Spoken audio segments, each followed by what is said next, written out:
Hi. Hello అండి అందరికీ. ఎలా ఉన్నారండి అందరూ? నేనైతే చాలా బాగున్నాను. మీరు కూడా బాగుండాలని మనస్ఫూర్తిగా కోరుకుంటున్నాను. Welcome to my channel. ఈరోజైతే ఈ వ్లాగ్‌లో నా డే రొటీన్ ఎలా ఉంటుంది, మార్నింగ్ లేసిన దగ్గర నుంచి నేను షాపు, ఇల్లు, పిల్లలు ఎలా మేనేజ్ చేసుకుంటాననేది మీకు ఈ వీడియోలో చూపిచ్చేస్తాను.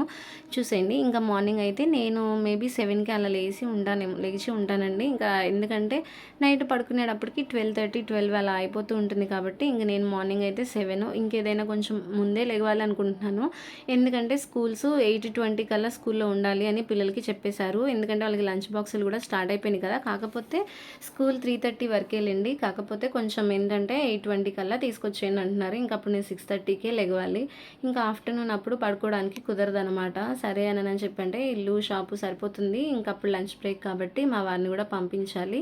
ఇంక తప్పదు కదండీ! షాప్ చూసుకోవాలి, ఇల్లు చూసుకోవాలి, ఫ్యామిలీని చూసుకోవాలి కాబట్టి ఇంక నేనైతే ఇంటికైతే రాను. ఎప్పుడైనా బాగా నిద్రొస్తుంది, హెడేక్‌గా ఏమన్నా ఉంది అననంటే అప్పుడు ఒక హాఫ్ అన్ అవరే నిద్రపోతాను. నాకేంటంటే చాలకుండా నిద్ర లెగిస్తే ఏమైద్దంటే తలనొప్పి అయితే వెంటనే వచ్చేస్తదండి. అది కాకుండా నేనేదైనా నిద్రపోవాలి అంటే గట్టిగా ఒక 1 అవర్ గట్టిగా నిద్రపోతే తలనొప్పి రాదు. 1 అవర్ లోపు లేచినా ఏదైనా పెద్ద డిస్టర్బెన్స్ వచ్చినా సడన్‌గా ఎవరైనా నిద్ర లేపినా నాకైతే అసలు ఆ నిద్రలో మధ్యలో లెగిస్తే తలనొప్పి వస్తే అసలు ఈవినింగ్ వరకు కూడా తగ్గదనమాట. అందుకని తొందరగా ఇంక నేను పడుకోను. ఏదైనా బాగా నిద్ర వచ్చి పడుకోవాలంటే ముందే చెప్పేస్తాను మా వారికి. ఇంక నా ఫోన్ కూడా మా వారి దగ్గర ఇచ్చేసి ఫోన్‌లో ఏవైనా వస్తే మీరు మాట్లాడేయండి అనని చెప్పి ఫోన్ అయితే ఆయనకిచ్చేసి నేనైతే పడుకుంటాననమాట. సరే అని ఇక మార్నింగ్ అయితే ఇంక లెగవంగానే ముందు నేను థైరాయిడ్ ఉండే వాళ్ళు ఏం చేస్తాము, ఇంక లెగవంగానే టాబ్లెట్ వేసుకోవాలి కదా! బ్రష్ చేసేసి ఇంక టాబ్లెట్ వేసుకొని ఇంక టిఫిన్ అయితే ఇడ్లీ పెడదాము అనని చెప్పి ఇంక ఇడ్లీ అయితే పెట్టేశానండి. అదేంటంటే గురువారం రోజు వ్లాగ్ అనమాట. ఇంకా ఆ రోజు ముందు ఇడ్లీ పెట్టేశాను. ఇంకా ఆ రోజు నైట్ కూడా టిఫిన్ ఇంక వేరే స్పెషల్‌గా ఏం చేయలేదండి. ఇడ్లీనే పెట్టేశాను. ఎందుకంటే నా హస్బెండ్‌కి సడెన్‌గా ఆఫ్టర్‌నూన్ నుంచి ఎందుకో ఫుల్లు హెడేక్ వచ్చేసి వామిటింగ్స్ అసల కడుపులో తిప్పేసినట్టు అనీజీగా ఉందంట. మరి గ్యాస్ ట్రబుల్ ఏమన్నా వచ్చిందో ఏమో అర్థం కాలేదు. సరే అని చెప్పి ఎందుకు సిక్ అయ్యి ఉన్నారు కదా! నైట్ కూడా ఇడ్లీయే పెడదామనుకున్నాను. ఇంకా ముందైతే పిల్లలకి ఏంటంటే టిఫిన్ అయితే పెట్టేసేసేసి ముందు టిఫిన్ ఒక్కొక్క రోజు అంటే వీలు కుదిరిన దాన్ని బట్టి ఒకసారి టిఫిను ఒక రోజేమో ఇంకా లంచ్‌కి అయితే ప్రిపేర్ చేస్తూ ఉంటానులెండి. ఇంకా ఫస్ట్ అయితే ఇడ్లీకి అయితే పెట్టేసేసేసాను ఆ రోజు. ఇంకా పిల్లలు కొంచెం బ్యాడ్ హ్యాబిటే బ్రష్ చేయకుండా నిద్ర మొహంతో లేసి పిల్లలు బూస్ట్ అవి తాగడము. కాకపోతే కొంచెం వాళ్ళకి అలాగా అలవాటయిపోయిందిలెండి. మేబీ అది అలా ఎలా అలవాటయిందో ఐ డోంట్ నో, నాకైతే గుర్తులేదులే కానీ ఏమనుకోకండి. ఇంక పిల్లలిద్దరంటే నిద్ర లేగవంగానే ముందు వాళ్ళకి అలా బెడ్ కాఫీ పెద్దవాళ్ళకి అంటారు కదా! ఆ లెక్కన వీళ్ళకి బెడ్ బూస్ట్ అయితే అలవాటు. ఇంకా బూస్ట్ తాగేసి మళ్ళీ మమ్మీ 2 మినిట్స్, మళ్ళీ 5 మినిట్స్ అని మీ ఇంట్లో కూడా అంటూ ఉంటారు కదా! కామన్ చిన్నపిల్లలేంటి, మనం పెద్దోళ్ళమైనా సరే. నాకైతే మెయిన్‌లీ అలారం మోగంగానే ఇంకొక 5 మినిట్స్ ఆగి లెగుద్దాం, ఇంకొక 10 మినిట్స్ ఆగి లెగుద్దాం అనైతే నాకైతే కొంచెం రెగ్యులర్‌గా నాకు అయితూనే ఉంటదనమాట. అదే అలవాటు మా పిల్లలకి కూడా. ఇంకా వాళ్ళు డైలీ ఇంకా బూస్ట్ తాగిన తర్వాత మళ్ళీ ఒక 5 మినిట్స్ అంతసేపు తెల్లవార్లు నిద్రపోయినా ఏమి ఉండదు కానీ, ఆ లాస్ట్ పడుకునే 5 మినిట్స్, 10 మినిట్స్ అబ్బా! అయితే అనిపిచ్చేస్తది నాకు మాత్రం. ఏంటో చాలా సేపు పడుకున్నట్టు, పీస్‌ఫుల్‌గా ఉన్నట్టయితే అనిపిస్తదనమాట. ఇంకా కానివ్వండిలే, ఇంకేం చేస్తాము, ఒక్కొక్కళ్ళకి ఒక్కొక్క అలవాటు అన్నట్టు. నాకు అదే అలవాటు, మా పిల్లలకి కూడా అదే అలవాటు. ఇంకా వాళ్ళు ఈలోపు ఏంటంటే బూస్ట్ తాగేసి ఒక 5 మినిట్స్ పడుకొని లేచేసి వాళ్ళు బ్రష్ చేసి ఫ్రెష్ అయిపోయి వచ్చేస్తారు. ఇంక ఈలోపు నేనేంటంటే వాళ్ళకి టిఫిను ఇంకా లంచ్ బాక్స్‌లో అవన్నీ అయితే పెట్టేసానులెండి. మా పిల్లలైతే చట్నీతో తినరు. కారపొడి, నెయ్యి అయితే వేసిస్తే తినేస్తారు. ఇంక లేదు అనంటే సాంబార్ ఉంటే సాంబార్‌తో తింటారనమాట. ఇంక సరే అని చెప్పి పిల్లలకి ఇంక ఇడ్లీ పెట్టేసి ఇంకా ఫోర్క్‌తో ఏంటంటే చిన్న చిన్న పీసెస్‌గా చేసేసి పెట్టేశాను. ఎందుకంటే ఇక వాళ్ళు గబగబా తినేస్తారు.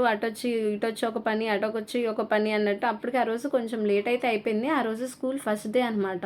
ఫుల్ డే 3:30 వరకు. ఇంకా మళ్ళీ కొంచెం రొటీన్స్ అలవాటు అవ్వాలి అననంటే కొంచెం ఫస్ట్ 2 డేస్, 1 డే అన్నా కంగారుగా అయితది కదా! ఇంక నేను కట్ చేసి చిన్న చిన్న పీసెస్‌గా చేసేస్తే ఫాస్ట్‌గా తినేస్తారు అనని చెప్పి ఇంకా అలా అయితే చేసేసాను. ఇంక వాళ్ళు టిఫిన్ తినేలోపు ఇంక నేను ఇటువైపు ఏంటంటే లంచ్ బాక్స్‌లు, స్నాక్స్ అవైతే ప్రిపేర్ చేసేస్తానులెండి. ఇంక ఈరోజు ఏంటంటే దొండకాయ ఫ్రై అయితే చేసేసాను. గురువారం కదా! డీప్ ఫ్రైయే చేస్తానులెండి. దొండకాయ ఫ్రై ఏంటంటే బంగాళదుంప కానీ, దొండకాయ కానీ ఇలా డీప్ ఫ్రై చేస్తాను. మా పిల్లలకి ఇలాగే నచ్చుతుంది. కొంచెం ఆయిల్ వేసి చేస్తే వాళ్ళకి అంత ఇష్టం ఉండదనమాట. చిన్న పిల్లలంటే ఎక్కువ డీప్ ఫ్రైలు ఇలాగే ఇష్టపడతారు కదా! కాకపోతే రెగ్యులర్‌గా ఇలా అయితే ఏం పెట్టనులెండి. వీక్‌లో 1 టైమ్ అంతే. లేదంటే 2 వీక్స్‌కి ఒకసారి అట్లాగైతే పెట్టేసేసిస్తాను. ఎక్కువైతే డీప్ ఫ్రై ఏమి చేయననమాట. ఇంకా అది అయిపోయిన తర్వాత ఇంకా యాపిల్ అయితే కట్ చేసేసేసాను. ఇంకా యాపిల్ కట్ చేసి ఇంకేంటంటే హల్దీరామ్స్ మొన్న లాస్ట్ స్కూల్స్ రీఓపెన్ అయ్యే ముందు కొంచెం షాపింగ్‌కి గుంటూరు డీమార్ట్ కోసం అయితే వెళ్ళాము.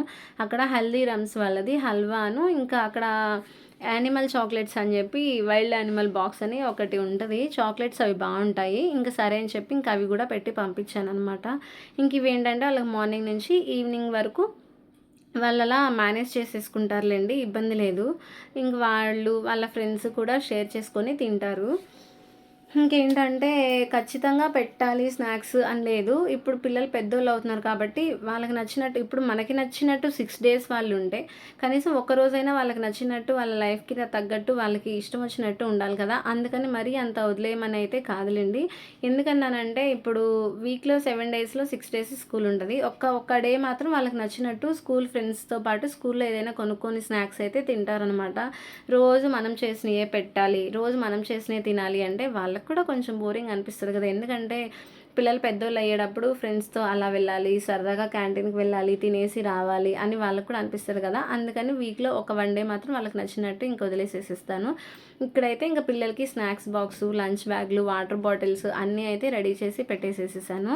ఆ బ్యాగ్ మొన్న డీమార్ట్‌లో అయితే తీసుకున్నాము. మా బుడ్డదానిదనమాట. ఇంకా ఆడపిల్లలంటే వాళ్ళకి ఆటోమేటిక్‌గా యూనికార్న్‌లు, డాల్స్, క్వీన్స్, పింక్ కలర్స్, మెరుపులు, షైనీ ఇలాంటివి నచ్చుతాయి కదా! ఇంకా అదైతే ఇప్పించేసేసాను. ఇంకా మా బుడ్డది మాత్రం చూసారు కదా! Without uniform. మా వాడైతే యూనిఫామ్‌తోనే వెళ్ళాడు. ఎందుకంటే మా చిన్నదానికి డ్రెస్ అంతా బానే ఉంది. కొంచెం సైజు హైట్ అయితే తగ్గిందనమాట. సరేలే అని చెప్పి అది ఫిల్ టుప్ప తీసేసి స్టిచ్చింగ్ చేపిద్దాము. నెక్స్ట్ ఇయర్ 6థ్‌కొస్తది కదా! అప్పుడు మళ్ళీ వేరే మోడల్ డ్రెస్ కుట్టించాలి కదా! అప్పుడు కుట్టిద్దాము అనని చెప్పి ఇంక నేనైతే ఇయర్‌కి అదే ఇచ్చాను.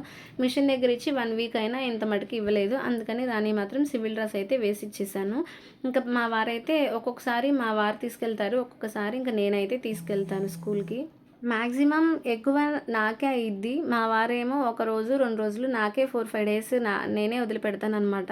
ఇంకిప్పుడే ఇక్కడ ఇల్లు మొత్తం ఊడ్చేసి ఇంక తుడిచేశాను. ఆ కార్నర్‌లో ఉన్న బట్టలు మాత్రం మీరు అసలు కొంచెం ఇగ్నోర్ చేసేయండి. ఎందుకంటే పొద్దున్నే మడతేద్దాం, నైట్ మడతేద్దాం, నైట్ అన్ని వర్క్స్ ఫినిష్ చేసుకునేటప్పటికే 12 అలా అయితే అయిపోయిద్ది. ఇంక మళ్ళీ బట్టలు మడతేసేటప్పుడు ఏంటంటే రేపు మడతేద్దాంలే అనిపించి వాటిని కొంచెం అయితే ఇగ్నోర్ చేసేస్తాను. అలా 2, 3 డేస్‌కి ఒకసారి అయితే మడతేసి కబోర్డ్స్‌లో అయితే ఆర్గనైజ్ చేసేస్తాను. అది బ్యాడ్ హ్యాబిటే కానీ తప్పదనమాట. ఇంట్లో ఆ పనులు చేసి పిల్లల్ని పడుకోబెట్టి చూసుకునేటప్పటికే టైం సరిపోయిద్ది. ఇంక చూస్తున్నారు కదా! ఇక్కడైతే టైం వచ్చేటప్పటికి 10:15 అలా అవుతుందండి.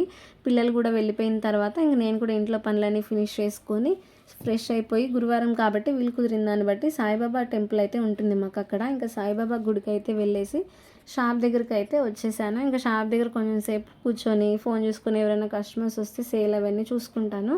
ఇంక రిపేర్ అంటే నా హస్బెండ్ చేస్తారు కాబట్టి మనకైతే ఇబ్బంది లేదు. ఇంక ఇక్కడ టైము 12, 12:30 అలా అయితే అవుతుంది. ఇంకా ఫ్రూట్స్ అవి తీసుకొచ్చుకున్నాను కాబట్టి ఇంకా ఫ్రూట్స్ అవి అయితే 12 అప్పుడు 11:30 అప్పుడు ఫ్రూట్స్ అవి తినేసి ఒకవేళ జ్యూస్ ఏదైనా తెచ్చుకుంటే 12:30 ఆ టైం అప్పుడు నేను జ్యూస్ కూడా తాగిస్తాను.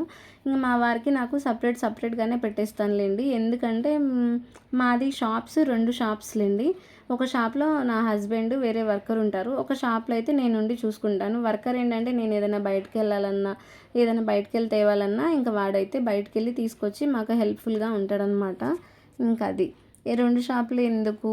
ఇద్దరు ఒకే చోట ఉండి చేసుకోవచ్చు కదా! అని అనుకుంటారేమో. దీనికి చాలా పెద్ద స్టోరీ అయితే ఉందండి. ఎవరైనా ఇంట్రెస్ట్ ఉంటే ఒకవేళ వీడియో ఇక్కడ దాకా చూసి ఉండుంటే ఒక కామెంట్ అయితే చేయండి. నేనైతే మీకు ఖచ్చితంగా నెక్స్ట్ చేసే వీడియోలో రిప్లై అయితే ఇస్తాను. ఇంక సరే అని చెప్పి అలా షాప్‌లో చూసుకుంటూ నెక్స్ట్ ఇంటికైతే వచ్చేసాను. ఇంటికొచ్చేటప్పటికి 1:30, 1:40 అలా అయితే అవుతుంది. ఇంక వాతావరణం అంతా చల్లగా వర్షం పడేటట్టు అయిపోయిందనమాట. ఇంక రాగానే ముందు ఫిష్‌లు అయితే చూసేసుకొని ఇంక బయటికెళ్ళి అలా చూసి ఇంకా నేను భోజనం చేద్దాము అనని చెప్పి ఇంకా ప్లేట్‌లో రైస్ అయితే పెట్టేసుకున్నానులెండి.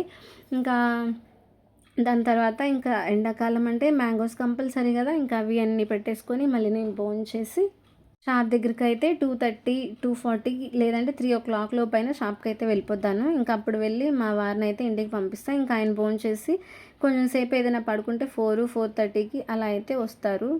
ఇంకా అలాగా షాప్ చూసుకుంటూ ఇంకా 4:30, 5 అలా అయితే ఉంటాను. మళ్ళీ మా కుర్రోడు పాత షాప్‌లో ఉంచేసి పిల్లల్ని తీసుకురావడానికైతే నేను స్కూల్ దగ్గరికైతే వెళ్ళిపోతానులెండి. ఇంక స్కూల్ నుంచి తీసుకొచ్చి వాళ్ళని ఇంట్లో వదిలిపెట్టి వాళ్ళకేదైనా కుదిరితే ఇంట్లో స్నాక్స్ అయితే చేస్తాను. లేదంటే బయట నుంచైనా తెప్పించుకొని తినేస్తామనమాట. సరే అని ఇంక అలా పిల్లల్ని చదివించుకుంటూ, షాప్ చూసుకుంటూ ఇంక షాప్‌లో అయితే నైట్ 9 వరకు నేను షాప్ దగ్గర 9:30 వరకు ఉంటానండి. ఆ రోజు చెప్పాను కదా! ఇంక మా వారికైతే అస్సలు బాలేదు. ఏదైనా ఇంట్లోనే పెట్టేస్తావమ్మా ఇడ్లీ, లేదంటే బయట నుంచి తెప్పించుకోనా అంటే, లేదులెండి ఇంట్లో ఇడ్లీ పిండి ఉంది నేను పెట్టేస్తానని చెప్పి ఇంట్లో అయితే కొంచెం సాఫ్ట్‌గా చేసుకుంటాం. వేడి వేడిగా ఒకటి తినేవాళ్ళు వేడిగా ఉంటే ఏంటంటే ఇడ్లీ ఇంకొకటి ఎక్స్ట్రా తింటారు కదా! ఇంకా బాలేదన్నారు. బయట నుంచి ఫుడ్ ఎందుకులే పెట్టడం అని చెప్పి ఇంక నేను ఇంట్లో అయితే ఇడ్లీ ప్రిపేర్ చేసుకుంటున్నాను. ఇంక ఈ చట్నీలు అవి వేసేలోపు ఇంకా పిల్లలనైతే లంచ్ బ్యాగ్‌లు అవన్నీ ఖాళీ చేసేయండమ్మా అంటే ఇంక మా బుడ్డదైతే వచ్చేసి లంచ్ బ్యాగ్ అవన్నీ ఖాళీ చేసేసి వెళ్ళింది. ఇంక ఈలోపు టిఫిన్ కూడా రెడీ అయిపోతే మా వారికి పెట్టేసి ఇంకా ఆయనైతే తినేసి పడుకున్నారులెండి. బాలేదు కదా! టాబ్లెట్స్‌కి కొంచెం సేపాగి లేపుతానని చెప్పాను. ఇంక ఇక్కడ మా పిల్లలిద్దరూ నేనైతే రూమ్‌లో కూర్చొని ఇంక మేము ముగ్గురం ముచ్చట్లు చెప్పుకుంటా అయితే తింటూ ఉన్నాము. టిఫిన్ చేసిన తర్వాత ఒకేసారి అప్పుడు అన్ని అంట్లు తోమేయొచ్చు అనని ఇంకా నైట్ పడుకునే ముందైతే ఇంకా ఇట్లాగా బౌల్స్ క్లీన్ చేసుకొని, కిచెన్ కౌంటర్ టాప్ క్లీన్ చేసుకొని, కొంచెం ఇల్లు ఎక్కడికక్కడ నీట్‌గా ఆర్గనైజ్ చేసుకొని నిద్రపోతాను. మాక్సిమం అయితే కిచెన్ మాత్రం నీట్‌గా పెట్టుకుంటానండి. హాల్ పెట్టినా పెట్టకపోయినా. ఎందుకంటే కిచెన్ నీట్‌గా లేదనుకోండి, మార్నింగ్ లేసేటప్పటికి అలా నీట్‌గా లేకుండా, క్లీనింగ్ లేకుండా ఎలా పడితే అలా ఉంటే ఏంటంటే కొంచెం అనీజీగా అనిపిస్తది. వంట అస్సలు చేయబుద్ధి కాదు. అలా కాకుండా నీట్‌గా అంట్లన్నీ క్లీన్ చేసుకొని పెట్టుకుంటే ఇంక మార్నింగ్ లేసేటప్పటికి ఇక ప్రశాంతంగా అనిపించి వంట కూడా ఇంకా కొంచెం ఇంట్రెస్ట్‌గా చేయబుద్ధి అయిద్ది. నేనైతే అలాగే అనుకుంటాను. ఇంకా మెయిన్ అది కాకుండా క్లీన్ చేసుకొని ఉంటే ఏంటంటే బొద్దింకలు వాటితో ఇబ్బంది ఉండదండి. లేదంటారా షింక్‌లో అంట్లు అలా ఉన్నాయంటే ఖచ్చితంగా బొద్దింకలైతే కింద పైపుల్లో నుంచి అయితే వచ్చేస్తాయి. ఒక్కసారి వచ్చినాయి అంటే అవి పోనే పోవు. ఎందుకంటే అలాంటి ప్రాబ్లమ్‌లో మేము కొంచెం స్ట్రగుల్ అవుతూ ఉన్నాము. ఎన్ని హిట్ డబ్బాలు వాడినా కానీ ఇంకా అది కాకుండా ఇంకా నేను చాలా సార్లు క్లీన్ చేసినా కానీ వస్తూనే ఉన్నాయి. అవి ఎందుకు పోవట్లేదో నాకైతే అస్సలు అర్థం కావట్లేదు. ఇంకా అది కాకుండా ప్రజెంట్ మేమున్న హౌస్ అయితే మాది ఓన్ హౌసే. కొన్ని కారణాల వల్ల సేల్ చేసేసేయాల్సొచ్చింది. నెక్స్ట్ రెంట్ హౌస్‌కెళ్తామా, మళ్ళీ ఇంకొక చోట వేరే చోట కొనుక్కుంటామా, ఓన్ హౌస్ తీసుకొని వెళ్తామా అనేదైతే ఇంకా లేదు. కొంచెం సర్చింగ్‌లో అయితే ఉన్నాము. రెంట్‌కా, ఓన్‌కా అనేది ఇంకా డెసిషన్ అయితే ఫైనల్ అవ్వలేదులెండి. చూడాలి. వీలుని బట్టి ఇంకా ఇల్లు గూడా వేరే షిఫ్ట్ అయిపోతాం కాబట్టి. కాకపోతే ఎంత చెడ్డ ఓన్ హౌస్‌ని ఉండి ఓన్ హౌస్‌లో నుంచి వేరే హౌస్‌లోకెళ్ళాలంటే ఎలా అయినా బాధ అనిపిస్తది కదా! కానీ తప్పదు. కొన్ని సిట్యుయేషన్‌కి తగ్గట్టు మనం చేంజ్ అవ్వాల్సిందే. మన మైండ్ కూడా మార్చుకోవాల్సిందే. ఇంక చూసారు కదా! ఎండాకాలం ఇంక టిఫిన్ చేసి వంటగదిలో ఆ చెమటలు పట్టేసి క్లీనింగ్స్ అంతా అయిపోయేటప్పటికి నాకు కొంచెం దాహం అనిపించి ఏదైనా కూలింగ్‌గా తాగాలనిపించి ఇంక ఇంట్లో కొంచెం థమ్స్ అప్ ఉంటే కొంచెం అయితే తాగేసి బట్టలు అవన్నీ మడతేసేసి ఇంక నేనైతే నిద్రపోవడానికి వచ్చేసాను. ఇంట్లో అందరూ నిద్రపోతున్నారు. టైం అయితే 12:30 అయితే అయిపోయింది. నా డే రొటీన్ అయితే ఇలా ఉంటదనమాట. మీకు నచ్చితే ఒక చిన్న లైక్ ఇచ్చేసి ఛానల్‌ని సబ్స్క్రైబ్ చేసుకోండి.